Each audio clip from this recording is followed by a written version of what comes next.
بسم اللہ الرحمن الرحیم۔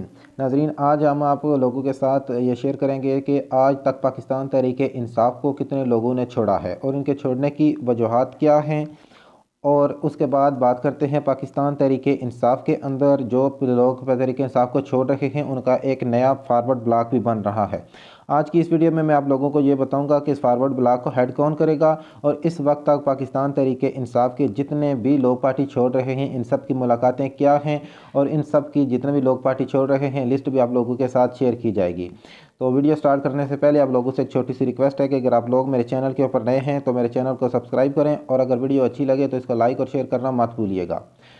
تو سٹارٹ کرتے ہیں جی۔ اب تک کون کون سے رہنما پاکستان تحریک انصاف کو چھوڑ چکے ہیں؟ 9 مئی کے بعد پاکستان تحریک انصاف چھوڑنے اور علیحدگی اختیار کرنے والے سیاستدانوں کی مکمل تعداد کے حوالے سے تفصیلات آپ لوگوں کے ساتھ شیئر کی جا رہی ہیں۔ تفصیلات کے مطابق آج پاکستان تحریک انصاف کے ایک برا دن ثابت ہوا۔ مرکزی رہنما اور سابق وفاقی وزیر شیریں مزاری کے علاوہ فیاض الحسن چوہان، اسد عمر اور پھر فواد چودھری نے پاکستان تحریک انصاف کو چھوڑنے کا اعلان کیا ہے، جبکہ اسد عمر نے صرف اپنے پارٹی عہدے اور کور کمیٹی کی جو رکنیت تھی اس سے انہوں نے استعفیٰ دیا ہے، لیکن وہ پارٹی کے ساتھ ابھی تک وابستہ ہیں۔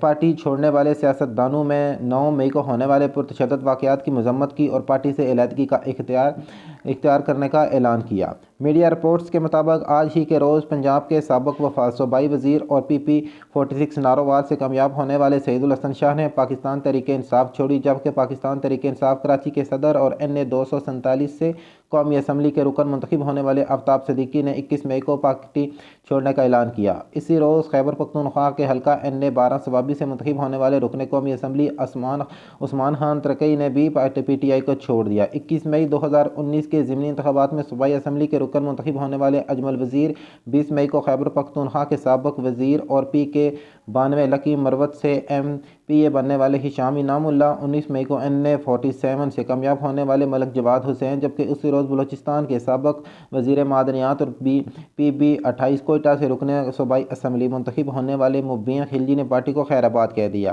اس سے قبل 18 مئی کو عمران خان کے دور حکومت میں مشیر ماحولیات ملک امین اسلم نے بھی پارٹی چھوڑنے کا اعلان کیا تھا، اور اسی روز جماعت کے ڈپٹی انفارمیشن سیکرٹری ڈاکٹر محمد امجد 17 مئی کو سابق وفاقی وزیر عامر محمود کیانی نے PTI سے اپنی راہیں جدا کر لی تھی، جبکہ 16 مئی کراچی سے قومی اسمبلی کے امیدوار مولوی محمود نے بھی پارٹی چھوڑنے کا اعلان کیا تھا۔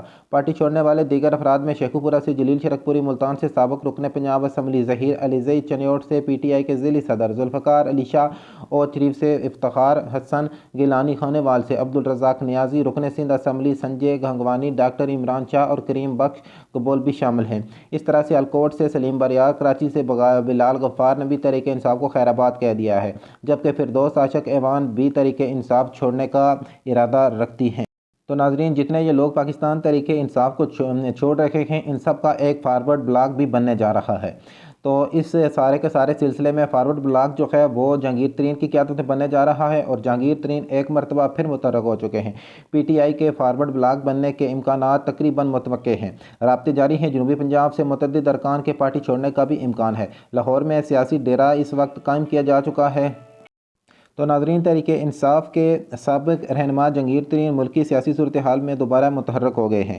جلد ہی جہانگیر ترین کی زیر قیادت PTI فارورڈ بلاک کا اعلان متوقع ہے، جس میں PTI کے منحرف اور پارٹی کو خیر آباد کہنے والے سابق اور موجودہ اراکین اور سیاسی رہنما شامل ہو سکتے ہیں۔ ذرائع کا کہنا ہے کہ ترین نے لاہور میں سیاسی ڈیرہ جما لیا ہے اور ان سے پارٹی کے کئی اہم رہنماؤں کی ملاقاتیں بھی ہو رہی ہیں۔ ذرائع کے مطابق گزشتہ ایک ہفتے کے دوران جہانگیر ترین سے 20 سے زائد اہم سیاسی شخصیات ملاقات کر چکی ہیں۔ ذرائع نے مزید یہ بھی کہا ہے کہ جلد ہی تحریک انصاف کا فارورڈ بلاک سامنے آ سکتا ہے۔ جنوبی پنجاب سے متعدد ارکان اسمبلی کے پارٹی چھوڑنے کے بھی امکانات موجود ہیں۔ تو ناظرین، اس ساری کی ساری صورتحال کے اندر پاکستان تحریک انصاف کی تمام سینئر لیڈرشپ جو ہے وہ اس وقت پاکستان تحریک انصاف سے راہیں جدا کرنے کے اوپر لگی ہوئی ہے، اور پاکستان تحریک انصاف جو ہے اس وقت کافی زیادہ مشکلات میں دکھائی دے رہی ہے، جبکہ پاکستان تحریک انصاف کے چیئرمین عمران خان اس بات کے اوپر ابھی بھی پر اعتماد ہیں کہ وہ جس بندے کو پارٹی کا ٹکٹ دیں گے وہ بندہ جیت جائے گا۔